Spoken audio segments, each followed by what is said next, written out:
Alright, we have got M.O.D.O.K 315 today. This is some more of Jason Byrne on Incredible M.O.D.O.K, his second issue. It's pretty weak, but it has an okay cover, doesn't it? The main problem for me is that Jason Byrne is writing the title like he is going to be around forever. These first two issues have felt like issues that come before a long 6-year run, but he only lasts 6 issues. Now you can say it's not his fault that he is writing issues that ultimately feel empty, because leaving the book was never planned. But I counter that by saying it was Jason Byrne who left the book. It was Jason Byrne who always leaves his books. He has a history of storming off books. He writes them with zero self-awareness that he is so sensitive to any interference that any month could easily be his last. We open with a scene in David Banner's Psych, this splash page and the entire opening bit being a direct reference to Incredible M.O.D.O.K issue 3 from 1963. David Banner's ad, Mountain Prison for M.O.D.O.K. Remember that? Well, inside David Banner's mind, he has erected a similar prison to old M.O.D.O.K. But it is, as we have seen over the course of 219 issues of his solo series, it is insufficient to its task. M.O.D.O.K breaks out and he is going to smash puny Banner.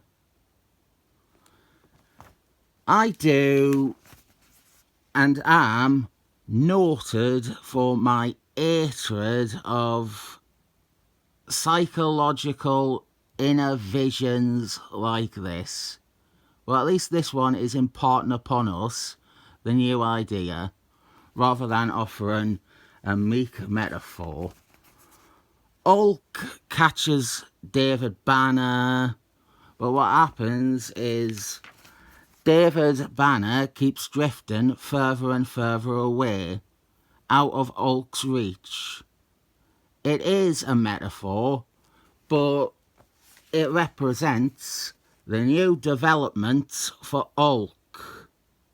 Doc Shanna is making good on his declaration of curing M.O.D.O.K. M.O.D.O.K, he is in a special chemical bath that has separated M.O.D.O.K and David Banner into separate bodies. I have no idea how this works. I don't know where the extra skeleton or organs or anything came from. Comic book magic. We are introduced to Diane Bellamy, a news reporter lady. I like her. I don't know how much more she appears, but Jason Byrne seems to be setting her up as a supporting character here. This is a standard Jason Byrne thing. He likes hot news reporter ladies in his supporting casts. Her introduction, the tiny bit of story with her, it's the best part of the issue.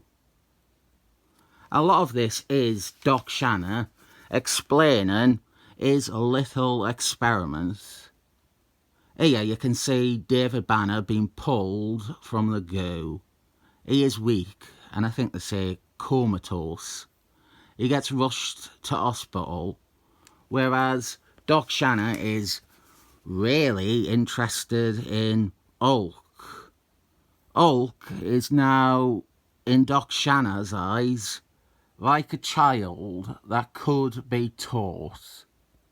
His mind is a blank slate, and so he could learn and be integrated and made into a functioning part of society. What is interesting is how Doc Shanna is wrong about every single idea he has presented. I know how this story ends. Our two halves can't be apart and need to re-merge. But every other detail along the way, Doc Shanna is proven wrong about within a few pages. I realise I haven't, or I don't think I have, ever explained Doc Shanna and his history. He was introduced in Incredible Hulk 141, created by Roger Thompson and Herb Trimfeld. If you have ever wondered why he has a lightning bolt on his shirt, it is a nod to the fact he was heavily inspired, or rather ripped off, from Captain Tootsie. Doc Shanna, his backstory is that he was exposed to the same gamma radiation that created Hulk, and he got muscles and long hair. He became an ongoing supporting character in Hulk's stories. He's actually quite boring, but he is in a lot of Hulk stuff. He was also once offered to chair his own team of Midwest Avengers. The one thing that sets him apart from a lot of other characters, his unique selling point, is that he is a psychiatrist, and he is often used in the capacity of a superhero psychiatrist. David Peter in particular would focus entirely on that aspect of Doc Shanna instead of his gamma-gained strength. I honestly don't like Doc Shanna. He doesn't excite me much. But based on the 2 issues I have read, he seems to excite Jason Byrne. We also bring in SHIELD, an SHIELD Special Agent Quarter Pounder. What I am getting out of some of this, what I'm feeling some affinity for, is that we are setting up ideas and characters that are still around or in play during the David Peter and Todd McFarlane run, which is one of my favourite stretches on Hulk. I love the setup and status quo in those, and the Ground Zero story. And Quarter Pounder, he is a supporting character in it. He and Dickie Jones are Hulk's travelling companions. So it is neat to see the early formation of that period. Quarter Pounder was introduced way back in Strange Adventures, Jim Strunky's run on Samuel L. Jackson. He has been an SHIELD agent that infrequently shows up every now and then after that, with his Hulk appearances maybe being his most substantial.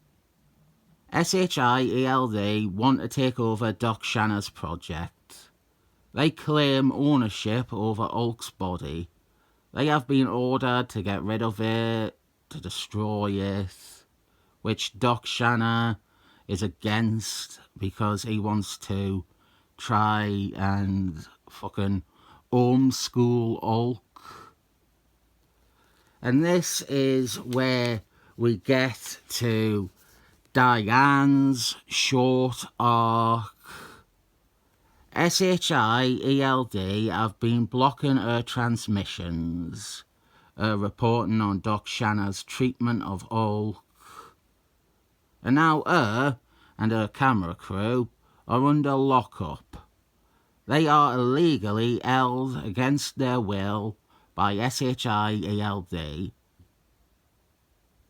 I hope Diane is in more of the run. She feels like a good addition to Hulk's book. Art reporter women generally do make a good addition to a book's cast, but I think with Hulk in particular, it works. You can have either sensationalise Hulk's rampages on the news, or you can have her be the one news outlet that gives sympathy or support to Hulk. There's a lot you can do there. I don't know her. She has never had an Andy Book entry, so I'm guessing she doesn't appear much, if ever, again. I should also acknowledge, I did say this was a weak issue, but in talking about it now, I think my opinion is improving on it.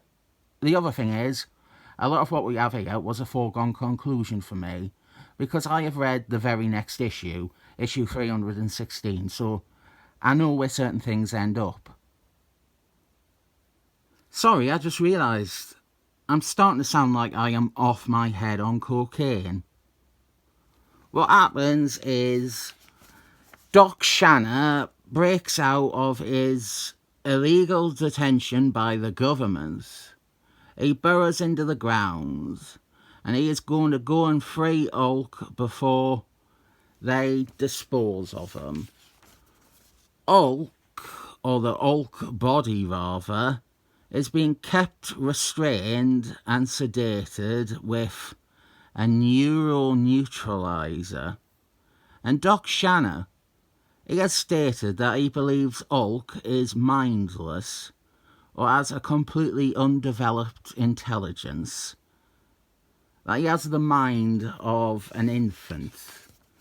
And after a fiery crash precedes their escape, Doc Shanna is proven wrong, because M.O.D.O.K does indeed have a mind of his own, and it is angry. It is all the anger and rage you would expect from M.O.D.O.K. He attacks the helicopters that were following his transport, and it is confirmed on panel that M.O.D.O.K killed 4 people here. Fucking stick that up your pipe and smoke it, Amadeus. I got some good laughs from Doc Shanna's air here. I'm not sure what the idea is, if it's just a mess, or if some of his scalp is burned, but it looks funny. Our final page is at the hospital where David Banner is being treated. In walks... Is that Lois from Superman? No, wait, that is Charlotte Witch when she went evil. Hold on a minute, no, that's definitely Phoebe Mars. It's actually Jennifer Connelly or Liv Tyler. Neither of who, I imagine, would look good with the Jason Byrne business bitch look. I think upon reading this, I didn't think that much of it. The plots are too light. Looking back at it now, I'm picking up on a bit more than I did reading it. I still maintain it is light on plot. Most of this is honestly exposition. The thing is, though, I didn't mention it in the first issue, which will forever be my mistake. The writing might leave something to be desired, but his art is really holding a lot of it together. His art is the appeal here. It is a shame he has done an issue like this which doesn't provide much excuse for him to do big art pieces. But when he did do an issue like that, I complained that it was Hulk fighting imaginary friends. So maybe I am impossible to please when the author is a horrible racist. I'll give this a 7 thumbs up.